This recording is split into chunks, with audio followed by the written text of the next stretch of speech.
Hello everybody and welcome back to Mass Obscurity. My name is Chewy, and today we're going to be taking a look at a game that takes a little bit from like the Little Red Riding Hood storybook, the Xbox game Hand of Fate, and a little bit of the card game Munchkin, and rolls them all together. This is Night of the Full Moon, and we're going to start by taking a look at the ad that you can see on the Google Play Store.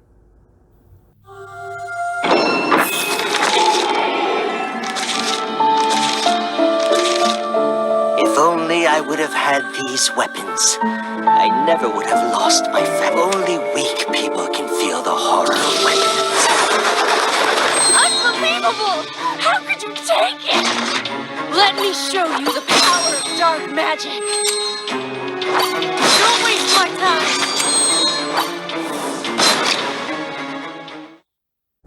So, logging into the actual game here, you get this nice kind of splash screen of the storybook. The menu is based on the items that you see scattered around the desk here, and they're not actually labeled, so that makes it a little bit confusing. So the thank you card up here is the special thanks. The jack-o'-lantern with the candle in it is the shop. The little puzzle piece here is something memory puzzle, something else you can buy. The storybook you can't actually tap on to open, and then you've got this little stopwatch down here that opens up your talent spec. Basically, you can make your next playthroughs of the game a little bit easier. And then you have along the bottom adventure, continue, or achievement. If you click adventure, it goes into the storybook. You get to choose your starting class. The only thing that's open when you first start this game is the knight, which means that you use a lot of attack cards and things like that use what they call action points. You don't get any that use any mana or anything like that. It's strictly about weapons, armor, and attacks. You've got the ranger, which is locked. You have to buy it for 99 cents. The nun, which is like a healer, locked behind 99 cents. All of the other classes, unfortunately, you have to buy 99 cents at a time. They look interesting, but I'm not going to spend the money on them. So when you go to adventure, you can start. I'm going to start a new adventure. I was stuck on the last boss anyway. You get these nice little animations. The background is lightly animated. You see the snowfall, you see the fog moving by. And each time that you can move to a new intersection, the background will move. Other than that, everything takes place on these three cards in the middle. I'm going to start with the Fairy Blessing, because that's going to give me a hand up in my battles and stuff. Heap of Money, Prepared, gives you an extra equipment slot or a gift card, which gives you 50% off on one of the cards in the shop. And I'll show you the shops later on. I think for this one, I'll go ahead and take the gift card. And then you collect these chests. You get free cards for these. There's an attack card. Open up this chest. An action card. Those are the only things you're going to see. There's the shop, the Grimalkin shop. And the one on the far right here, the Charged Strike, that one is on sale, so I'll go ahead and pick that one up. It's a good attack. I'm done with the shop. Every time you're done, you can click on these, and you can either go to them, or you can click that X in the top corner, and it'll bring up a new card. The Amnesia Tavern allows you to get rid of one of the cards in your hand. If there's a card that isn't really working for you, if there's something that you picked up that's not really that great for your spec, you can go ahead and get rid of it there. It just helps you fine-tune. Ooh, Smithy, nice. So what the Smithy does is it allows you to upgrade one of your cards to make it deal more damage. You can do that for free once, and then it's 10 gold, 20 gold, 30 gold. It goes up by 10 each time. But every time the Smithy comes up, your first one is free. Like your dealer, first one is free. You also have this little thing in the lower left-hand corner. A special ability, your outside of combat special ability. You can also use that to upgrade one of your cards. And you can do that every 5 combats. So speaking of combat, here now I have the Hypnotist, the Bunny, and next intersection.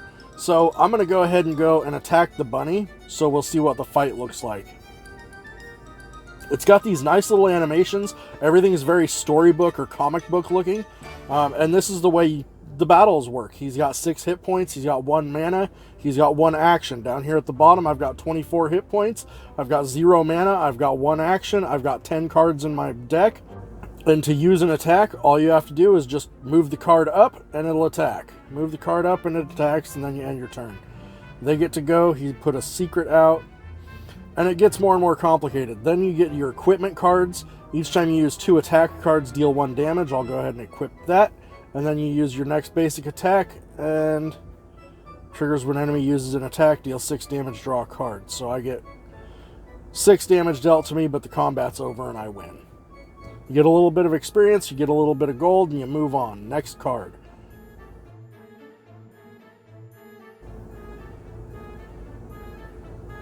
So the animations are pretty smooth. They're very cartoony, very animated.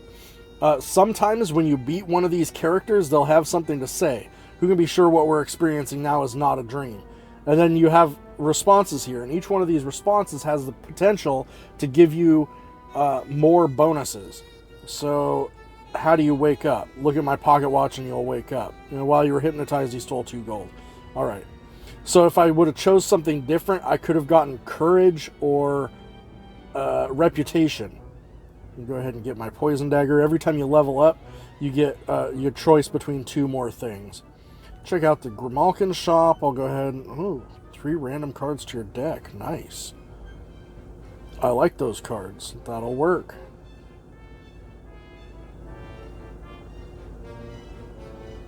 So the story unfolds through these little combats. The initial story starts out that Little Red is going into the woods to look for her grandmother who's gone missing.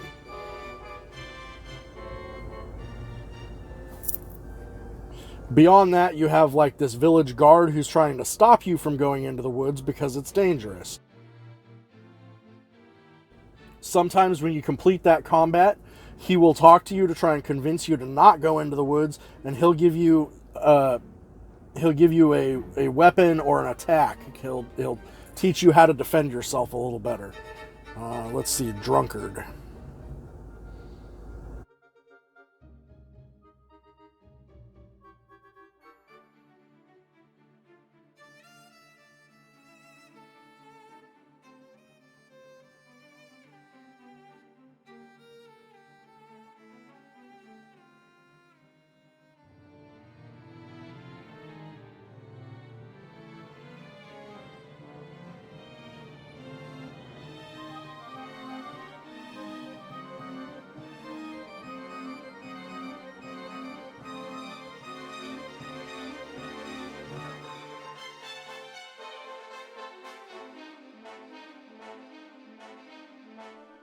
See, with him, I just got the courage up.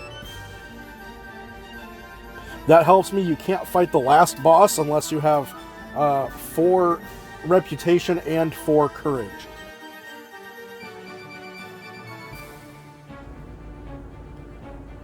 So the way I normally do these is if I'm doing well on health, if my deck is going well, I'll try and finish all of these combats until I'm out of choices on the combats. If any of the free things come up, I'll get those along the way. But most of the time, I'll complete the combats first before I try and move on to a different section.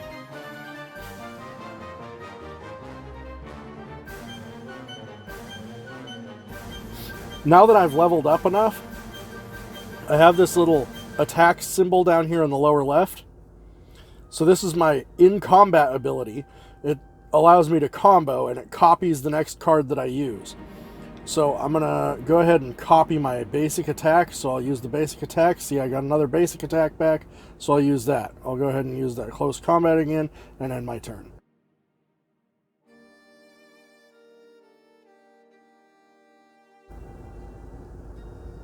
So the combat in this game is pretty simple. It continues to move along just like this.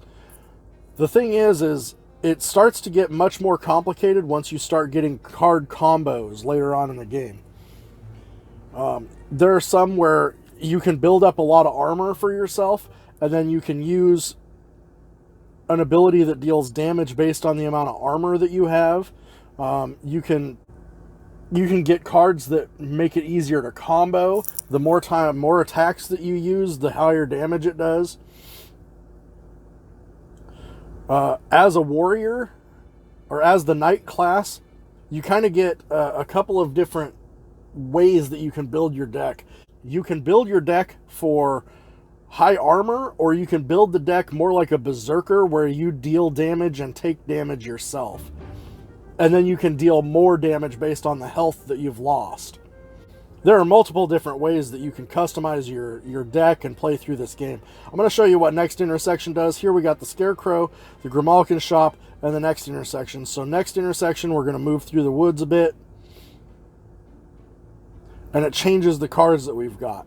Unfortunately, I've run the deck for this section down, so these are about the only options that I have left. There's a chest, I'll go ahead and open that. There's a strike, and then next intersection. Let's see if it switches again.